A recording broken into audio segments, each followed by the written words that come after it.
songs, let me tell you about a friend. It's Craig LeBlanc, where the good times never end. Talking Parks and Rec, it's a show you gotta know. Welcome one and all to the Daily Parks and Rec Show. It's the Daily Parks and Rec Show. You're not necessarily motivated by financial gain, but having worked in the private sector in sales and realizing that wasn't for me, then what was my motivation? And always finding solace and reward in lifting people beyond their own vision of capability was something that I aspired to do. And it translates, I should say, a lot with most parks and recreation departments. All right, we are live again. This is Craig LeBlanc with the Daily Parks and Rec Show. This is the leadership series, 4 days a week. We have a fifth day picked up by Jonathan Skinner.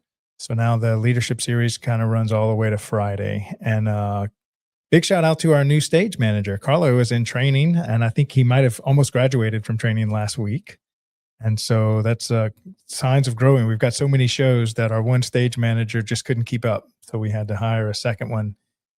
So thank you for working with us, Carlo. Good luck. You're in good hands. Jovi's doing a phenomenal job training you. Today we have a special guest, Skye Mackenzie from Indianapolis. And he has a background in Major League Soccer and also from England. And now he's here in the States, and now he's knee deep in Parks and Rec with Indianapolis, Indiana, which is a massive park system. He told me offline that I think they're opening up like 17 pools. And so I've just finished recording 8 shows with Wesley on aquatics. And I know a lot of people are complaining about just having one pool. And so I can imagine the workload it is to open up 17. And that's probably just one of the things that he manages for the team over there in Indianapolis. So I can't wait to bring him on as a guest. He's got a lot of great stuff that I think is going to be valuable to everybody when it comes to leadership and vision and just management. And we just had a really good conversation in our show prep call. So I think y'all are really going to enjoy this one. Okay, so let's go ahead and chat about the other shows. It's Monday. So on Mondays, we have the Smart Parks Forward show. That's twice a month with David Ramirez. And that's it talks mostly about how cities are becoming smart cities on the infrastructure side. So not just the software side, but on the hardware side, how our cities are being interconnected with all our infrastructure and devices so that we can turn on parking lot lights and splash pads and just control our entire infrastructure from the computer, versus sending equipment and men out there to turn stuff off and on. So it's really important, I think, for cities to become more efficient. And so that's why we decided to create a show for that, because it's a big kind of new thing. Then we have on Tuesdays, if you're in the military, we have a show every Tuesday for you with the help of the legendary John Prue, who has been with MWR, which basically that's Parks and Rec for the military. And so there's a full-blown Parks and Rec department on every military base globally, 300 plus military bases. And so we have a show dedicated just to them, and John's been serving that community for 40 years. So that's a really good show for that community. On Wednesdays, we work with Henry County, Georgia to produce 2 shows. Our first show of the month with them is about, it's called Safe Spaces and Green Spaces. And it's about, we talk about the mental health and how Parks and Rec plays a vital role in creating a thriving community through mental health. And then on the second Wednesday of the month, we produce the Rec Room with also with Henry County, Georgia. And that's where, imagine having a really well-run, established Parks and Rec department that's willing to get their entire team on the screen to talk about one topic. And then they just go through all the Parks and Rec and pick different topics each month. So 12 shows a year.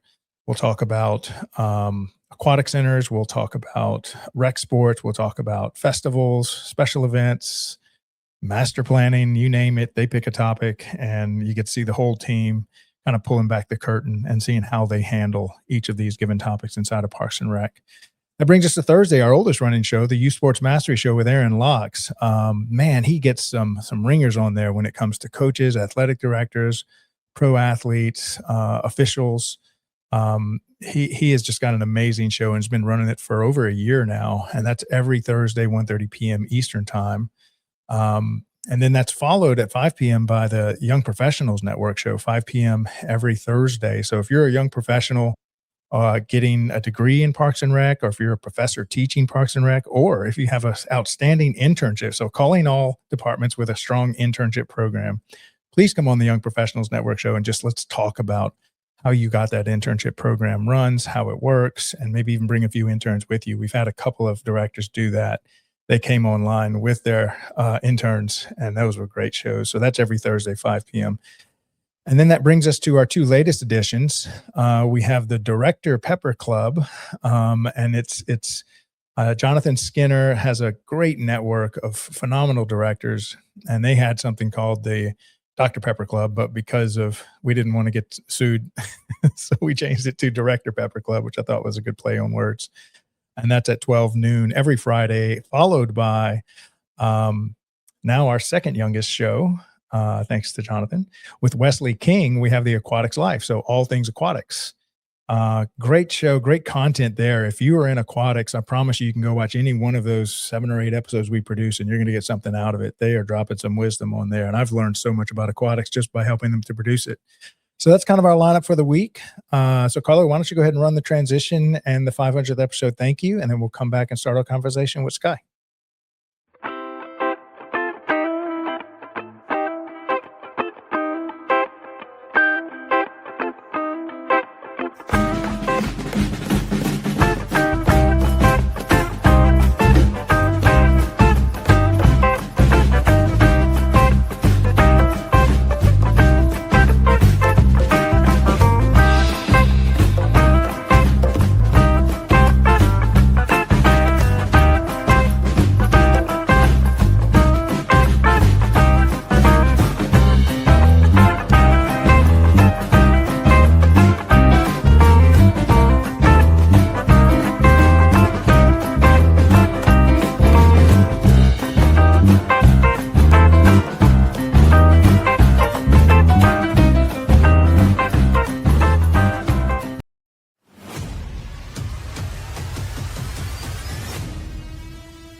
It didn't start with a big studio.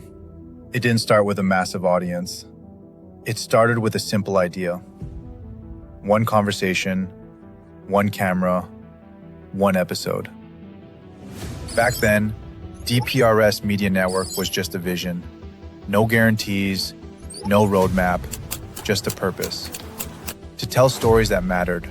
Stories from the Parks and Recreation community.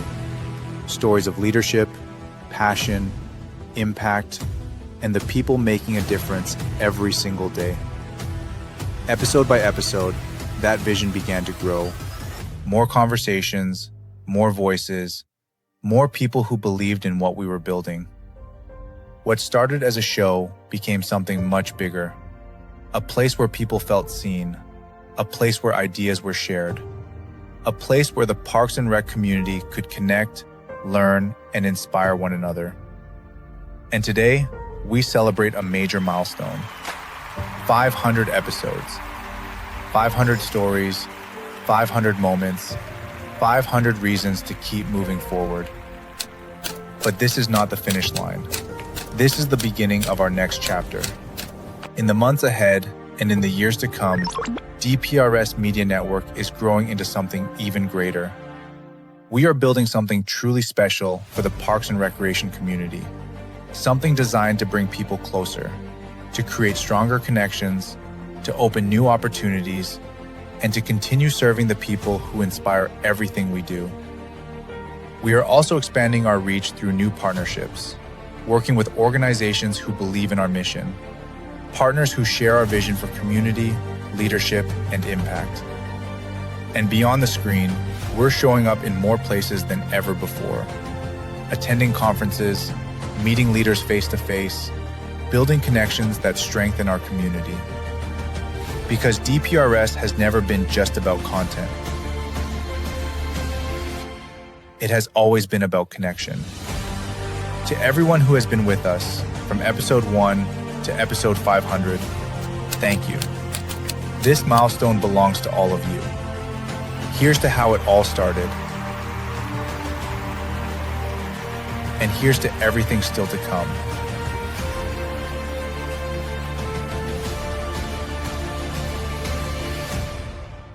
The future of DPRS Media Network starts now.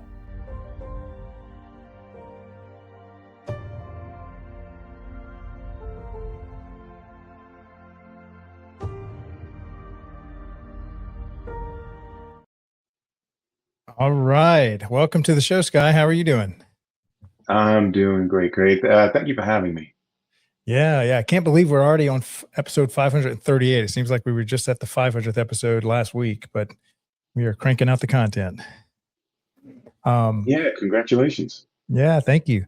All right, so let's kind of go back into your story. I know you started out in athletics and stuff, but maybe even go back to who you were as a child. Did you have any exposure to Parks and Rec growing up, or?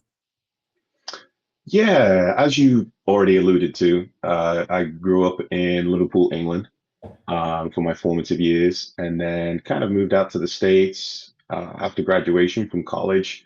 So I've actually been in the United States longer than I've been in the UK. But Oh, yes, for our version of Parks and Recreation, yes, I had quite a bit of exposure to that. So county run facilities would be mm, the equivalent. Fitness parks, that type of thing, all operated by the local counties. So even had some employment for a short amount of time at the county level. So yeah. now I'm curious. Is it similar to what you see in the States, or is it differ at all, or is it kind of like a carbon copy of it?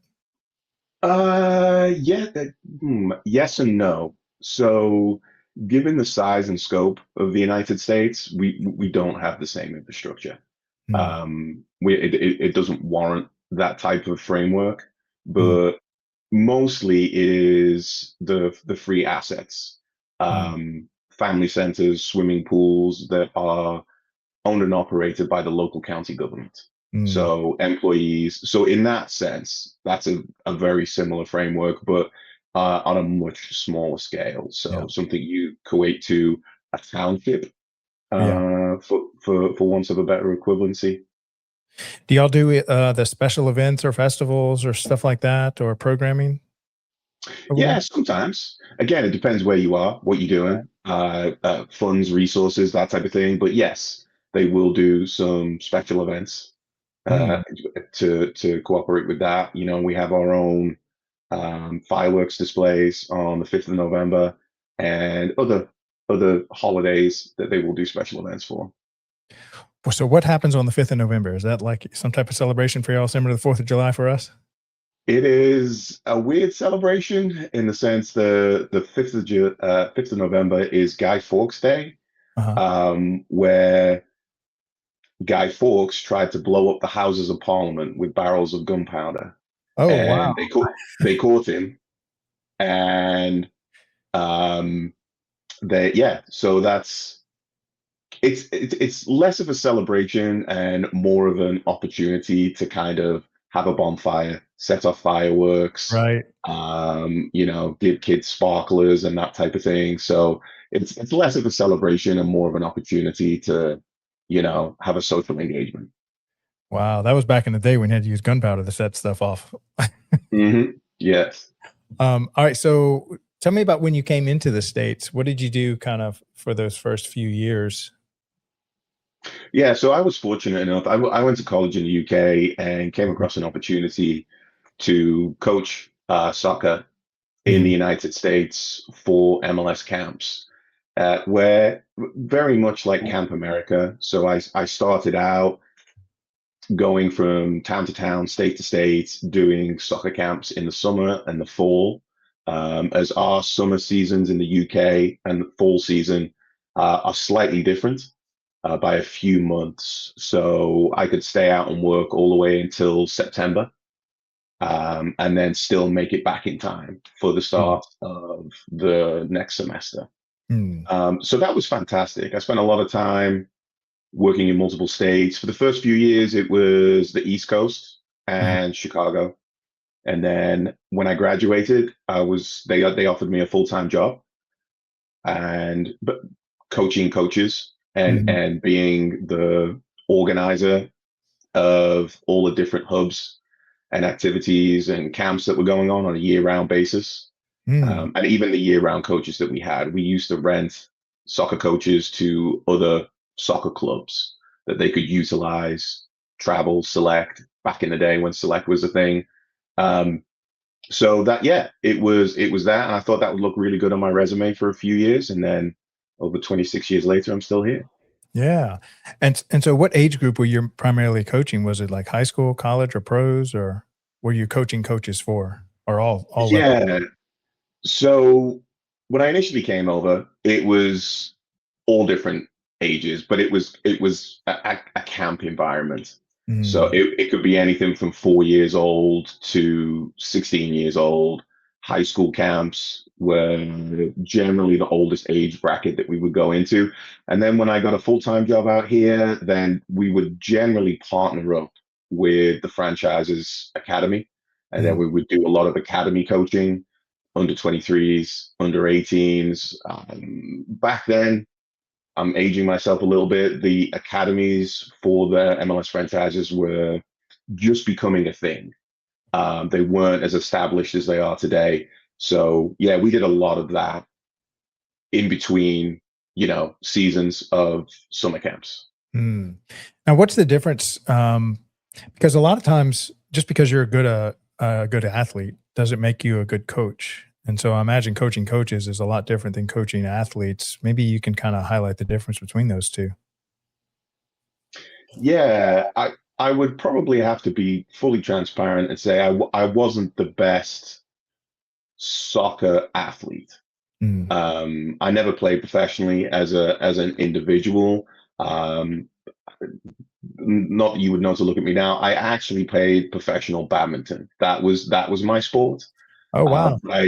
I coached a lot of other sports, Mm. and that gave me the insight and the inroad into coaching soccer, um, and being relatively efficient at it and good at it, and understanding of youth development, socio-emotional and cognitive abilities at various age brackets, and how to connect with them and get your message across.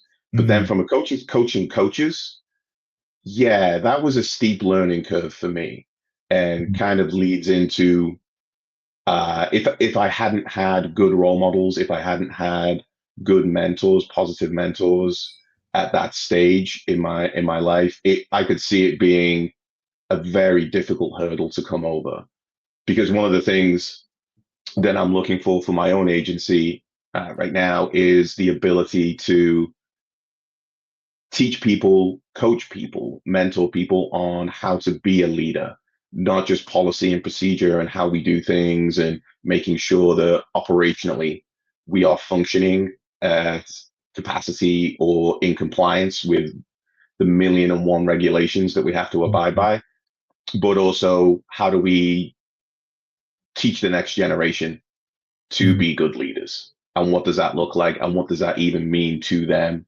and to the relative agency that you're working for. Mm. Now, what were kind of the major? I don't know if you want to label them like weaknesses, but what were the areas that you really had to work on with the coaches that you were coaching? Yeah, I think one of the biggest learning curves was coaching, well, managing peer to peer. Mm. A lot of the people that were bringing over were the same age as me. I'd worked with them at a coaching level for multiple years, and then you're all of a sudden you're their boss, Mm. and learning that managing or leading peer to peer is probably one of the hardest things to do. There's a Mm. lot of pitfalls. There's a lot of tight ropes you have to walk. And if you're not prepared to have difficult discussions and make difficult decisions and separate yourself from a work and a personal perspective, then you can come undone real fast. Yeah. And yeah, again, full transparency. I mean, as a young man, 20 something, with that level of responsibility, bringing over 80 personnel on a seasonal basis, and you know, really the first large group management position I ever had. Mm, And a lot of it was peer to peer. Like, um, you know, and it wouldn't be uncommon that 40 to 30% of the staff would be older than me, mm. and then managing that dynamic as well. So So what did you do, like within yourself? What were kind of the skill sets you had to develop to be able to manage those peer-to-peer relationships and get these coaches the training they needed? yeah, I think one of the first lessons that I started to understand was um, leaning into my own strengths. I'm a very analytical person, and Mm, then understanding that operations and analytics isn't for everybody, and they don't always view the world the same way you do. mm, From an analytical standpoint, a logical standpoint, a mathematical standpoint, and the dynamic that that created, especially in for athletes who don't necessarily like being told no. So approaching those conversations, those difficult conversations, some funny, some not, yeah. of um, you know, how do you navigate that and approach it from a patience and understanding, and really working on your active listening to figure Mhm. out what type of person they are, and then how does that determine your approach Mm, of initiating that conversation. mm, Sometimes you had to use logic to slay the dragon because they just weren't logical, they were doing daft things, and mhm. you had to be willing to have those difficult conversations and call them out, Yeah, and not be a friend, yeah. and call them out on it. And it's sometimes it's not necessarily an arm round the shoulder as much as you would like to do that for that individual, because that's how they respond best. Sometimes there have to be consequences and accountability. Yeah. Yeah, and so what were some of the common problems that they had in coaching that you kinda helped, them overcome? A lot of it was customer service. Mm, So, bringing over foreign personnel, even though we all spoke the same language, we might not have the same cultural background. Just simple words and phrases that you could come unglued. Yeah, in the UK, telling a group of children to shut up is not frowned upon. It's mhm, standard practice. It's not considered to be overly aggressive. mhm, But those kind of cultural dynamics for young men and women coming over and coaching is just, hey, there are some pitfalls you could fall into. mm, Learn from my experience. These are some of the key phrases, and um, when they are being exposed, different states, different towns, quite often we had to lean on the local community to house them in the local community. So you're going to be staying at a stranger's house, and best behavior, how to communicate with that family, because you might be coaching their child. oh, So nice. how do you communicate with that family, and uh, really listen to them to understand their dynamics, their cultural background, what they need from this relationship, what their expectations are of this dynamic, and expectations of you. Are Mm, they a shoes off type of house, right? You enter the house, take your shoes off. mm, Um, you know, are they, do they have some religious holidays that they're going to be celebrating while you're there? Can you tap into that and celebrate that with them? mm, Go to church with them, go to the mosque with them, and be supportive, mm. right? When you're building those types of relationships, understanding that. And there's funny stories and anecdotes that I've experienced to help guide them along the way. Yeah. Yeah, so basically you had, what, about 80 staff that you would kinda have some kinda training week, and then they would go off for what, the rest of the summer and run these summer camps throughout the rest of the country? Is that pretty much the framework? Yeah, depending on what hub I was working out of, the Chicago hub that I worked out of the longest, we had uh, 30 staff year round, 80 staff peak season, Mhm. and 7 states and 120 soccer camps to do in 12 weeks. Wow. Yeah. So That's a that lot. was it's a lot of logistics, it's a lot of prep, and sometimes you can lose patience when staff members do daft things. Yeah. Yeah, I used to be a collegiate cheerleader and I got hired by UCA to do similar stuff. And we would have this training week and then they'd hand us a book full of plane tickets and we would just go do summer camps for like you said, 12 weeks straight. And it was tons of logistics. So I can imagine what it's like to run all those summer. How many kids did y'all push through y'all's programs in a given summer? Oof. Now you're testing my memory. Uh, Hundreds of thousands of kids just in Wow. that Chicago hub. Wow. So yeah. So then, okay, so then how did you get into Parks and Rec and the position you're in now? Or was there something between that and where you are today? Yeah. So after doing that, it was a great learning experience for me, and I had a lot of great mentors. So a lot of the foundational stuff I have as a leader and came out of that experience. Mm, So the only downside was not a lot of money in that, and yeah. a bit of a young man's game and not a lot of money. So I ended up moving into the private sector and doing sales. I was still in the soccer business, Mhm. but it was in the private sector doing apparel sales for soccer uniforms and various apparel outlets, and great money. But then I realized that I just wasn't happy. I wasn't Mm, feeding my why, although I wouldn't have verbalized it that way back then. mm, But that was one of the partial reasons that I had to leave. And given my experience in parks and recreation in the UK, given my background as to what I enjoyed, what gave me purpose, what ultimately fed my why was getting into parks and recreation again. mm, And thankfully, I was able to accomplish that and get back into it. And it proved to be accurate. It proved to be re energizing for me from a career standpoint and a self actualization standpoint. mm.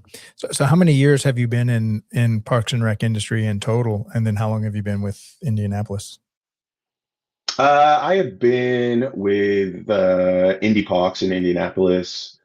I should say, a 3 year stint before 2020. And since 2023, I've done another 3 years. So 6 years with Indy Parks and another 3 years with a different Parks and Recreation county and outfit, still in Indiana though.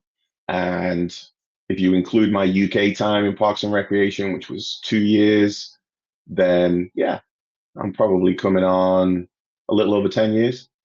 Oh, wow. All right. So as an assistant deputy director, what's kind of your job description? What does your week kind of look like? What do they have you in charge of over there? Uh, well, That can be like a most loaded parks and question. recs, right? That is a loaded question. Like most parks and recs, every deputy director, every director, it's you do everything. Yeah. There is no task, no job, including cleaning toilets and comfort stations. There's nothing we don't do Mhm. when needed, because it is all for us. It's all a shared responsibility. I Mhm. mean, if you were to go by my job description, it's, again, we are a large agency, Indie Parks. We have about 130 full-time staff, 100 and about the same again, part-time staff. And that doesn't include our seasonal staff, where we'll bloat seasonal staff, including aquatics and summer camp and others, food program, park inspectors, will bloat that 450 plus Mm. in relationship to that. We got 26 family centers, 16 seasonal pools, 4 indoor pools, um, 219 parks now. Wow. So from a yeah, keeping I work on the operations and programming side. So we do have another division that solely deals with maintenance and facility maintenance. So and planning and building. So principal planning, all the CIP projects go through that side. But by far and away, the largest staff is on the operations and programming side. So yeah, just about everything. Yeah. But mostly I spend my time with the staff, supporting the staff. We have different regions, senior managers at various levels, and really just supporting them in executing what we need. Mm. What's the heaviest kind of workload you have over there? Is it just programming and keeping all the staff going?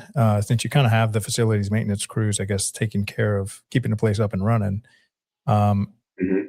Is primarily your role just keeping those programs and all the staff around those going? Yeah. So programming, everyone is hurting on the budget front.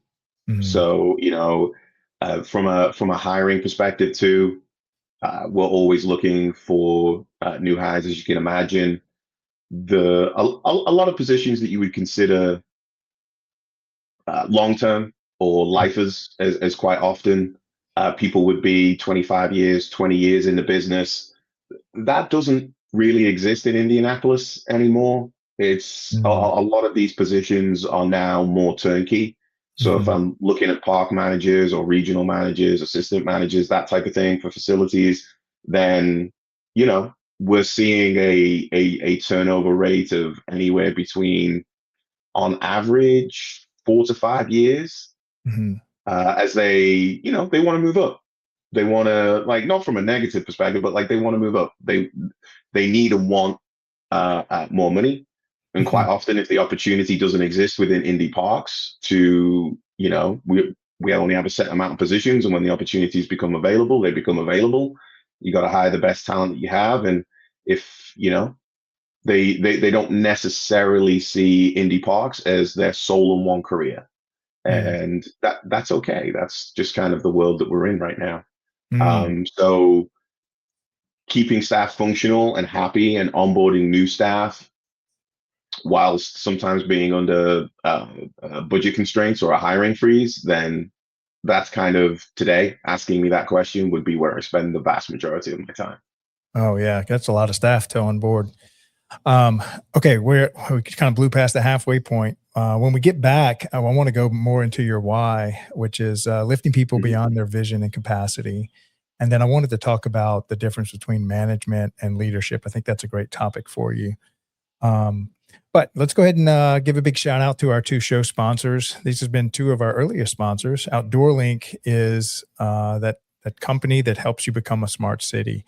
And so they're helping to upgrade all the infrastructure so that you can talk to your infrastructure, just like you have a smart home where you can control like the AC or the lights. Imagine being able to control your entire park systems in that same capacity um, through a smart device or an iPad or something. You can turn all your lights off and on, see when they're on, see how much electricity they draw. And you can even control like splash pads, bathroom door locks, stuff like that. It's kind of unlimited on that. So if you want to learn more about that, hit me up on LinkedIn. I'll get you in touch with Dave.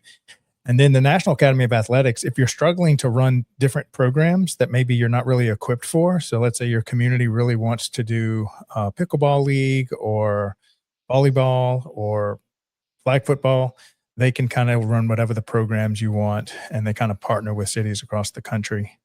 And they'll also actually run your after school care and summer camps. So I know a lot of cities, some of them are hands on, some of them are hands off, but they're a great company that you can partner with to help you run all your programming.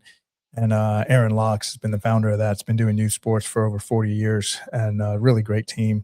And they were early sponsors of the Daily Parks and Rec show because they wanted to help us get the word out about all the great things that go on in Parks and Rec. And so big shout out to those two sponsors. Carly, why don't you go ahead and run those two promos, and we come back, we'll finish up our conversation with Skye. In today's parks and recreation industry, communication, safety, and efficiency go hand in hand. That's where Outdoor Link comes in, delivering smart technology that empowers city departments and community planners to do more, smarter. Outdoor Link's platform connects and automates everything that keeps your parks running smoothly. From lighting and locks to signage, water features, Wi-Fi, and digital advertising. Control and schedule park lights for safety and energy savings. Remotely manage facility access. Coordinate fountains and splash pads. Provide public connectivity.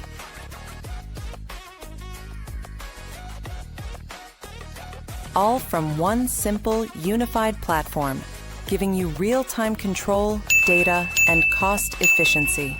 For parks and recreation agencies, that means safer spaces, smarter resource use, faster responses, and stronger community engagement.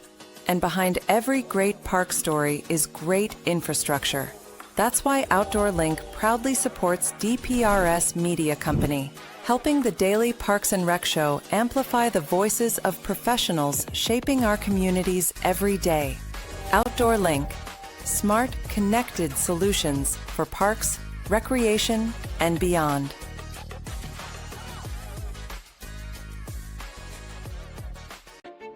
They say it's just rec.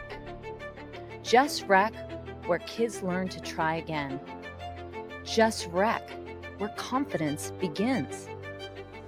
Where teamwork, effort, and fun matter more than trophies. It's not about perfection. It's about participation. It's not just rec. It's where kids learn to love the game and themselves. It's just rec until they learn teamwork for life. It's just rec, but it's everything to them.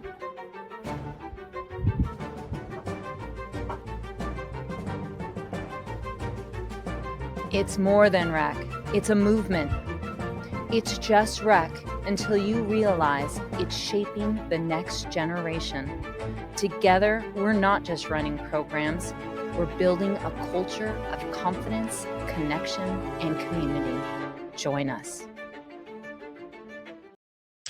Yeah, on the back of that promo that Aaron made, I'm curious, what are your thoughts around youth sports, as far as, since you were kind of coaching coaches, and they focus a lot on making sure the kids have a good time, that it's not always about the win, but teaching love for the game and make sure the kids are having a good time.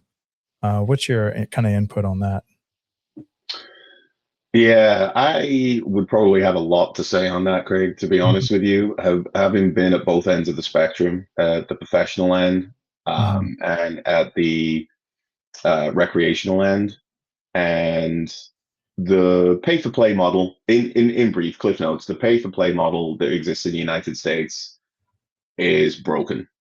And there's not enough opportunity for kids, especially in inner cities, to get access to sports. And the competitive, whatever level of competitive sports that you play, that pay-to-play model, when you consider some of the statistics, that the average travel family will spend anywhere between $10,000 and $15,000 a year on that sport, traveling, hotels, food, uniforms. It's, for me, that doesn't make a lot of sense. But I have been one of those people, and professional soccer, saying you have to come play for the academy if you're going to make it to the promised land of D1 college scholarships or academy play. Then this is the path that you need to take. And some organizations do offer scholarships, but in my experience, the carrot and the stick approach of, we will take you to the promised land of D1 college scholarships if you pay all this money, and we will get you in a team with the best coaches, the best equipment, the best facilities, and we will get you there. The statistics don't prove that out. Yeah, and we've actually had several Major League Baseball players, and they said that their parents put them in every sport that they could possibly get them on. And I even had one of the he won, I guess, the major championship in baseball, I think for the Atlanta Braves at the time. And he said that a lot of his counterparts got burnt out to where they played baseball so much since they were a child, they just didn't even want to see baseball anymore. They started to almost hate the game, even though they were pretty good at it. And then Mhm. his journey was more like he loved swimming and volleyball, and he ended up being one of the best baseball pitchers. But he was able to give his body rest. Mhm. Um, and then I think also to your point, it's almost like, if we're how can we serve the community if it's just so expensive and so only a small section of our community can even participate in our sports. Yeah, there's too many barriers to entry, Yeah. and it shouldn't be that way. Yeah. And yeah, I mean, I could talk for days about that specific need and how when I came in 20 years ago coaching soccer, the levels that existed and how high school sports and every sport have been impacted by this pay to play model and emergence of travel sports and trying to box out what would be core values. Mm, And if you consider high school sports with team spirit and colors and all that type of thing, where it's about the community and the engagement, whether you win or lose, it's for the school and wearing those colors with pride. Most competitive sports now don't want you playing high school. They try mm. and box you out because they play year round, and they're like, yeah, no, no, you got to be here 3 days a week, and if you play for your high school, we'll kick you off the team. Oh, wow. You might get injured. The high school coach might give you different ideas and concepts that don't gel with our philosophies. Like, and it's to me that's just I mean, it's one of the reasons I don't have my own kids in travel sports. As Yeah. much as everyone is like, what do you mean you're not coaching your kids at a travel? And I'm like, they're young, right? Right. And burnout's a real thing. Like they're not even in double digits yet in age. So yeah, Yeah. by the age of 13, 70% of youth participants in sports drop out because they're burnt out.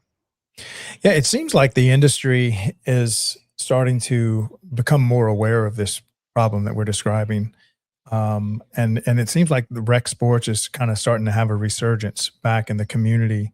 I know there's still a very large travel ball kind of ecosystem going on, but it seems like the Parks and Rec departments are really starting to give more of their priority to their rec sports that they offer in programming. Do you kind of see that where you're at? Yes. I mean, some might argue it's cyclical, but yeah, we definitely moved away from all the recreational sports that we were doing, and we have definitely started to move back in that direction.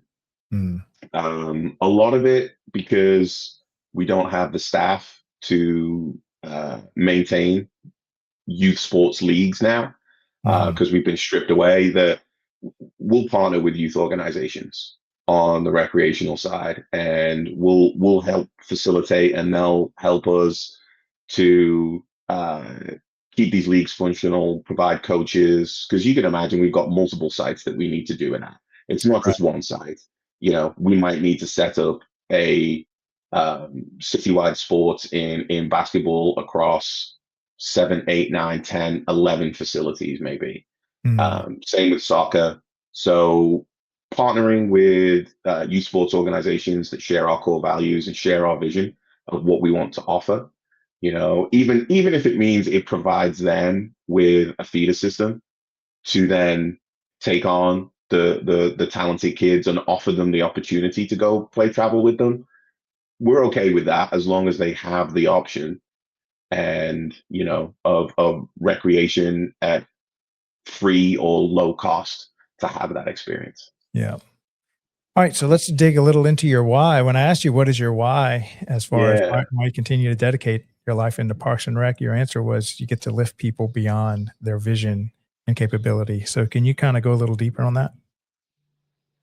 Yeah. So if we're connecting the dots from my experience as a coach and a manager at a young age, and then moving into the private sector, then back into um, Parks and Rec again, one of the things I realized was I'd become very adept being comfortable in uncomfortable situations.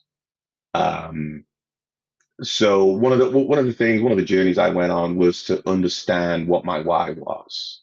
You know, uh, very much Simon Sinek initiated, Hmm. from figuring that out.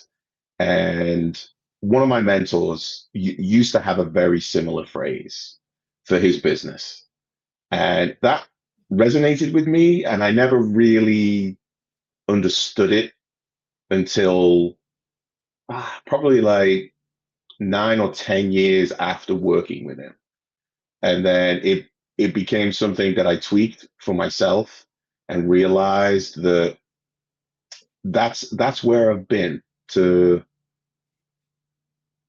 when you're not necessarily motivated by financial gain, Mm. not that it's not a motivation, but having worked in the private sector in sales and realizing that that wasn't for me, um, then what was my motivation? And always finding solace and reward in lifting people beyond their own vision of capability was something that I aspire to do even in my work today. Mm. And it translates, I should say, a lot with most parks and recreation departments, their Mm. core values, their mission statements, what they're trying to achieve. And when you're so heavily involved in staff development and operations, then a lot of my mentors showed me and had faith in me because they saw something that I didn't see Mm. or was unaware of. Yeah.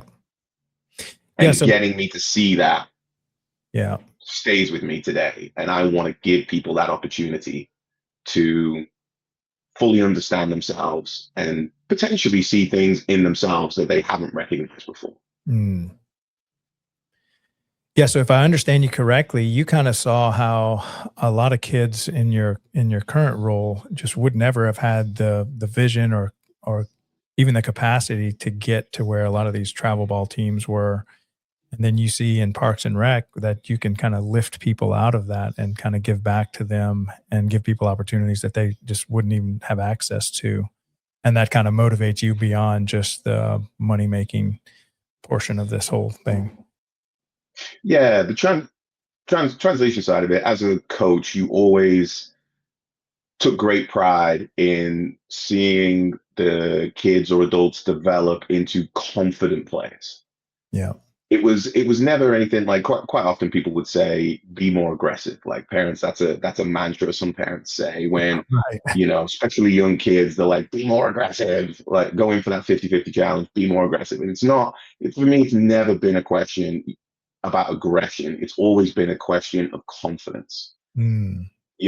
It's, you can't teach someone to be aggressive. Like, that's not a thing. That's not a coachable skill.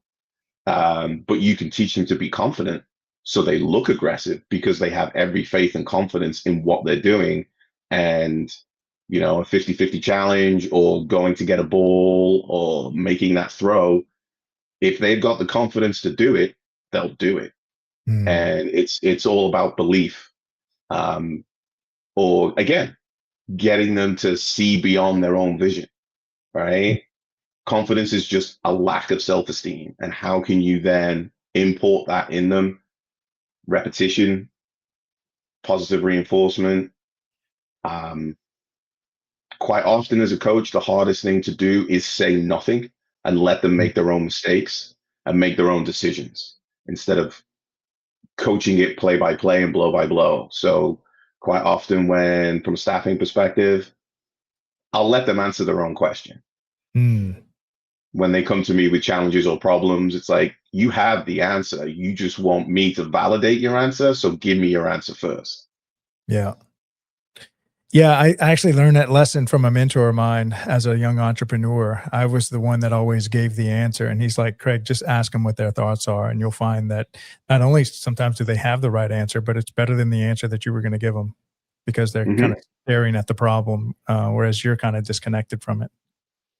Yeah. And thinking that I have all the answers is another thing you have to, uh, discover that you don't. And one of the things as a coach is I always say is I stole everything as a Yeah. coach, Yeah. right? Like that's what you do. It's common practice. You steal all the best things from coaches. You see something, and I've always said that I've learned more coaching soccer or sports from parent volunteers where I've run out of paper in my notebook than I have from a licensed professional coaches. Yeah. And because you see what they're doing and how they activate them. Um, and same is true of leadership. It's like, yeah, I don't have all the answers. So Yeah. why don't you tell me your thoughts and maybe I'll learn something today and we can run with that. Yeah, even speaking about my mentors, for me, it wasn't necessarily I was stealing. They were trying to give me the knowledge and wisdom, but I was just resistant to it. And, Mhm. it was hard for me to make the switch from, okay, I know what needs to be done, to being more open to the input from everybody else. What kind of helped you with that transition from, being that more or less director to being open to your team's input? Uh, some of it is making mistakes Mhm. and learning from them. Some of it is through guidance from my bosses, mentors, leaders that help me navigate it and see the error of my ways. Yeah. And that's to be honest, that's how a lot of it was made. And then once you've made, so long as you're learning from those mistakes and you don't repeat the mistakes, Mhm. that's one of the things that I'm very conscious of when I'm Yeah. walking into a situation. It's like, well, have I had experience with this before? What am I walking into? What did I do last time? Did it work? Did it not work? What's the advice I've been given on something like this? Is it relevant? And then if you're not listening to the people with the boots on the ground, like once you're removed from being boots on the ground and they're coming to you with problems and challenges, you can never assume that your experience is the same as their experience. Mm. And that's why it's very important to listen. Mm. And so you can support them. Yeah. Um, because you've never been through everything. You never know what challenges they're facing, both in work and outside of work, especially with a staff my size. It's, you have to listen. And that's an important lesson I learned very early on, by making mistakes and Mm. realizing that as much as I think I know, you don't know what you don't know. And as Right. much as I think I know, which is why I never claim to be an expert on anything. Yeah. You seem to have a high degree of self-awareness and emotional intelligence. Where does that come from? Uh, Various places, environment. Growing up, my parents were very self-aware. They were very two different people. My mom was a very social, talkative, creative individual. I still Mhm. is. Um, they've not gone anywhere. They're both still alive. Yeah. And my dad was more of a, uh, I guess, you know, say what you mean and mean what you say type of Mm. individual. Didn't have a lot to say, but what he said, he meant it. And if you didn't pay attention, he wouldn't repeat it. So, from those two dynamics, the environment that I grew up in, and then obviously the confidence to just go out on my own. Like college was one of those things for me where it wasn't just about the education, it was really a self discovery of my own boundaries and accomplishments. And I achieved quite a lot there that I was proud of. Obviously, I graduated, but I achieved a lot there outside of the education that I was very proud of and really set me up for kind of, yes, being emotionally intelligent and aware. And like most people, my life isn't without trauma and Mhm. loss and pain. And again, I would be lying if I didn't say that had a lot to do with how I formed opinions and present in the world. Oh, yeah. Pain and failure, that's like the most information dense activity you can do. Right. Learn a lot from it. Man, I wish I had more time for this question because we had a great discussion about it. But you talked about the difference between management and leadership. How would you Mhm. kind of define those two, and how are they different? Yeah, I will. I will try to be brief. I know we're short on time. So, from a management perspective, I always like to hold that more to do with the paperwork side of things, Mm, policy, procedure, schedules, management, be on time, those types of things.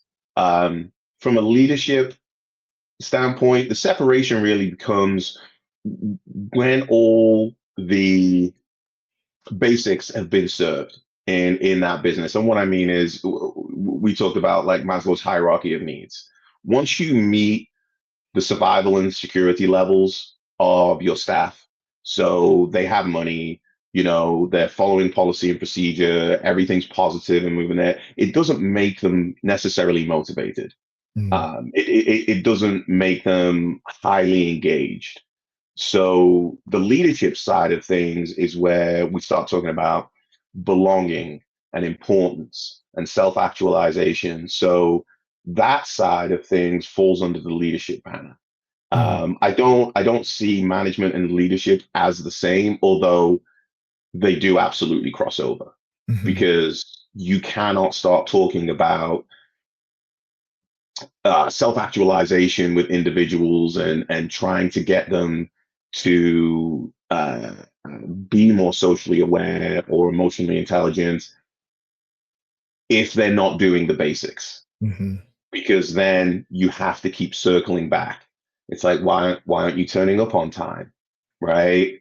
um, why are you struggling with this customer service? Why is this report not submitted on time? So unless you have the basics boxed off from a management standpoint, so step one, you got to have that boxed off. But most people in our business and industry are get promoted because they are good managers. They're very good park managers. They're very good at operating a facility, doing what they need to do, handing in reports and schedules and timesheets and all of that on time.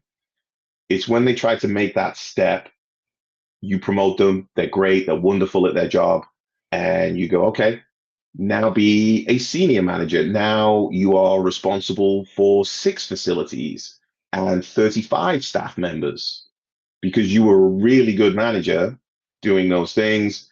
The expectation is they're just going to be good at that. Mm, And we don't teach them how to manage people. We teach them how to manage assets. Um, and that's kind of the disconnect. People often talk about, you know, we want to hire good leaders, but we don't teach them how to be good leaders. We yeah. teach them how to operate a facility. We teach them how to run a program. Um, we don't teach them how to manage people and what that looks like. Mm.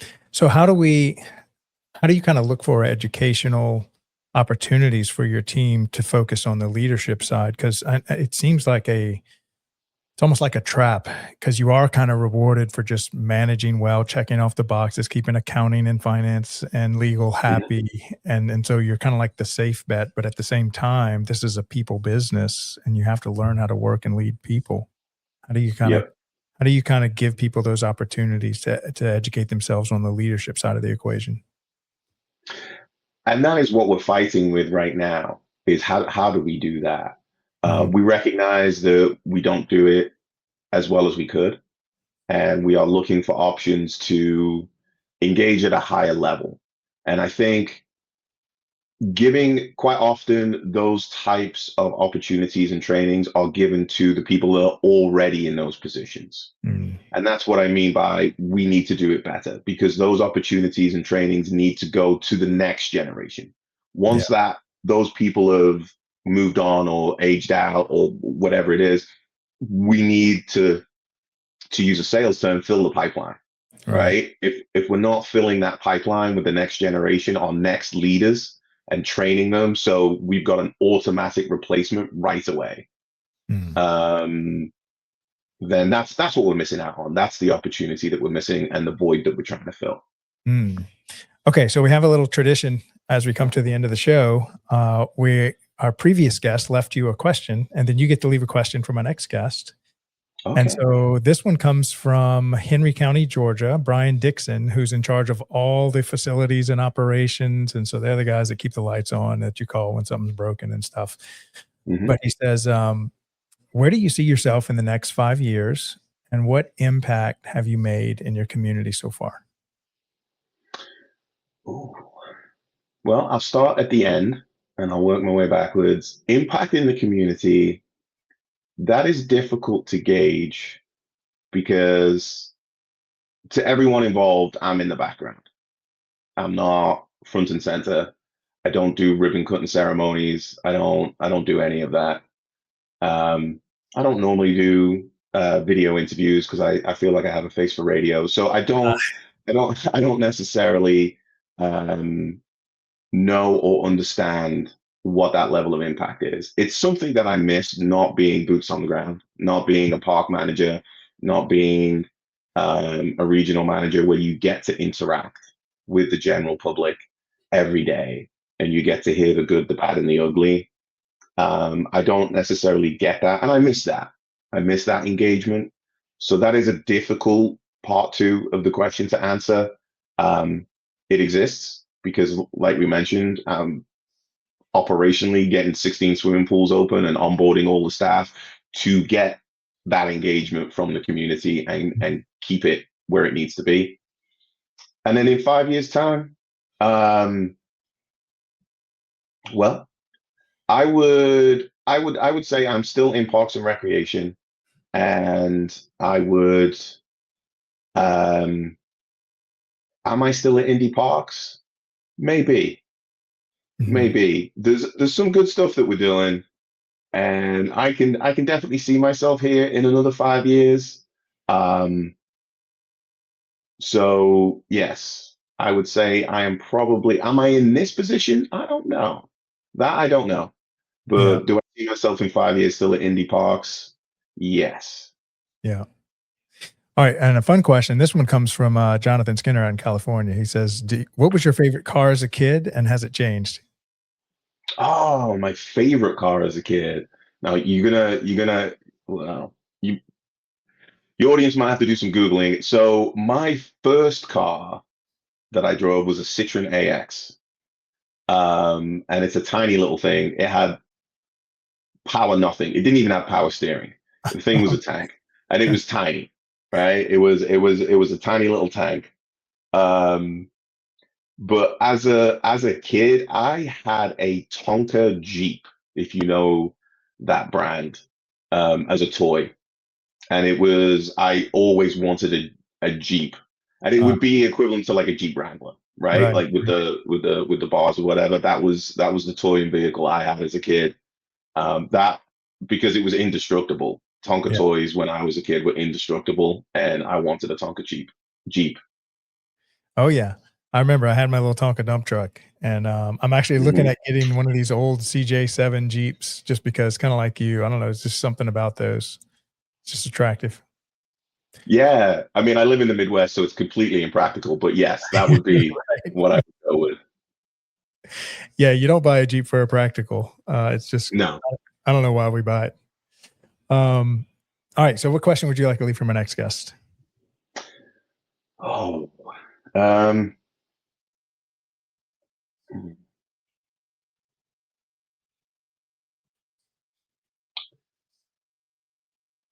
I get. Oh, I need to say something.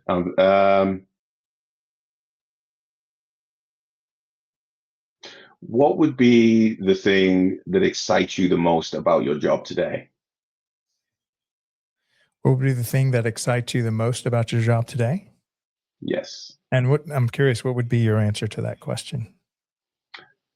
My answer would be we are working on a mentorship program for the staff. That would be my excitement right now. I got to take a little hiatus on that project because the summer's here. But yes, that would be my excitement. Oh yeah, we need some good, strong mentorship programs because we got to work with that next generation coming up behind us. Mhm. Well, Skye, thank you so much for coming on the show today. Appreciate you sharing your journey and all your wisdom you've gained over the years from all your people that kind of poured into you and sharing that with the community today. I'd love to definitely get you on because I know you and Aaron Locks could talk about rec sports forever. I think you've got a good, strong background in it as well. So I'll connect y'all two offline. But, Sounds good. Thank you for having me. Yeah, appreciate you coming on the show today, and have a great rest of your week. All right, take care. Take care, Skye. Bye. All right, another great show, which again highlights the importance of how giving back to the community really hits at the heart of why Parks and Rec professionals show up every day doing what they do.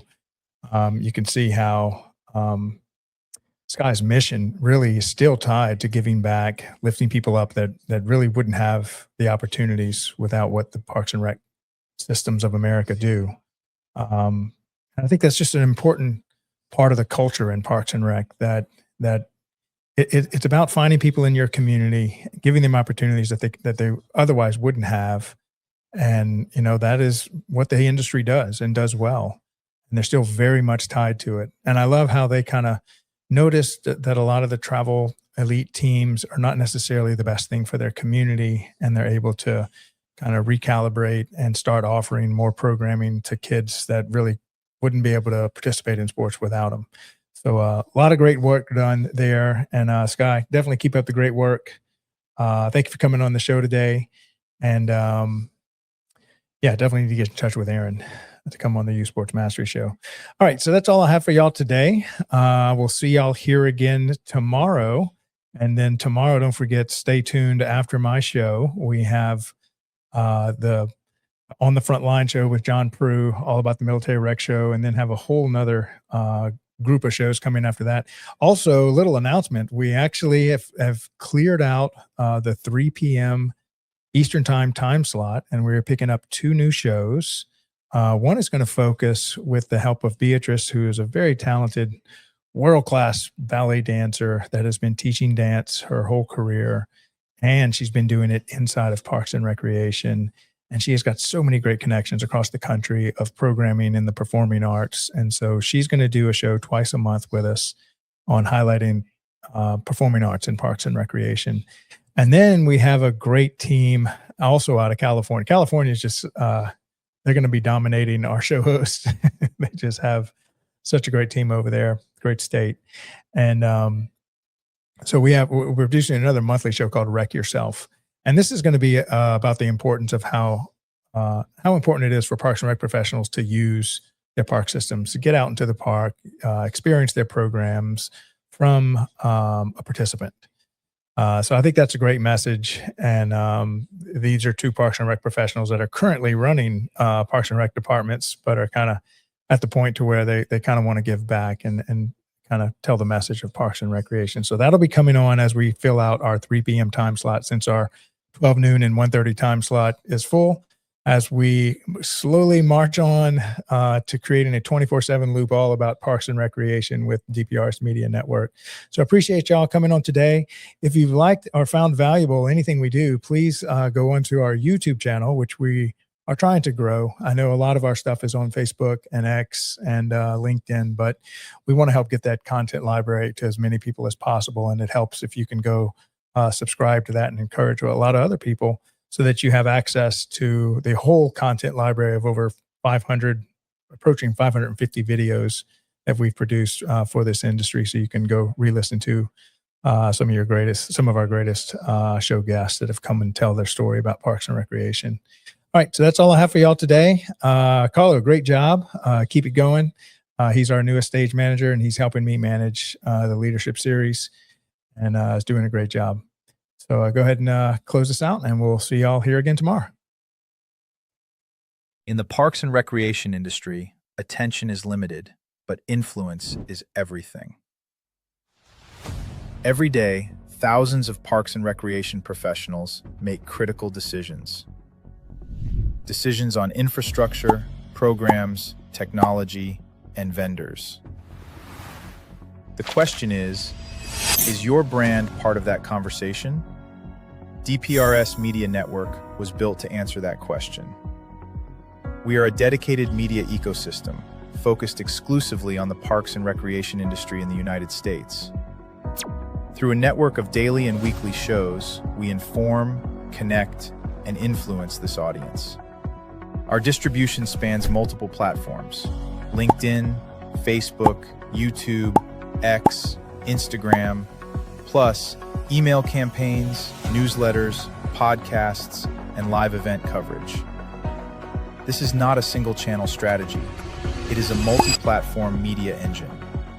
Today, our network reaches over 214,000 connections, including 51,000 on LinkedIn, 64,000 on Facebook, nearly 40,000 email subscribers, and thousands more across podcast and social platforms. While some audiences overlap, our true value is not just reach, it is relevance. We speak directly to parks and recreation directors, program managers, and industry leaders, an audience that is highly targeted and actively engaged. Through DPRS Media Network, your brand integrates seamlessly into this ecosystem. Through sponsored show segments, targeted advertisement placements, podcast features, and host-read promotions, even custom-branded content. Not as interruptions, but as part of the conversation. And we don't just operate online. We attend over 15 major parks and recreation conventions each year, reaching more than 24,000 professionals in person. Through live shows, interviews, and on-site media coverage, we position our partners at the center of the industry. Every piece of content we produce is amplified across our entire network. Multiple shows, multiple hosts, multiple platforms. Your message doesn't appear once, it multiplies. This is more than advertising. It is strategic positioning within a trusted media network built specifically for the parks and recreation industry. If your goal is to reach decision makers, build credibility, and stay top of mind, then it's time to partner with DPRS Media Network. Apply for partnership or sponsorship today. Let's position your brand where the industry is already paying attention. Are you a vendor, brand, or service provider ready to connect with the heartbeat of local communities? At DPRS Media Co., we tell the stories shaping parks and recreation across America. Through podcasts, live streams, videos, and newsletters, we reach frontline leaders, city directors, and decision makers every single week. From youth sports and facilities to programming and policy, our audience is your audience. Sponsoring or partnering with DPRS Media Co. puts your brand in front of the professionals who build, budget, and buy for their communities. Launching a new product, growing your presence in public spaces, targeting cities, counties, or departments, DPRS is your trusted media partner. Whether you're in software, turf, aquatics, robotics, smart cities, or special events, partnering with DPRS puts your brand in the story. With commercials, interviews, social campaigns, newsletters, and live shows, we're your media team. Partner with us and grow your impact in the $200 billion parks and rec industry. DPRS Media Co. Stories that move parks and rec forward. Your audience is here. Let's meet them.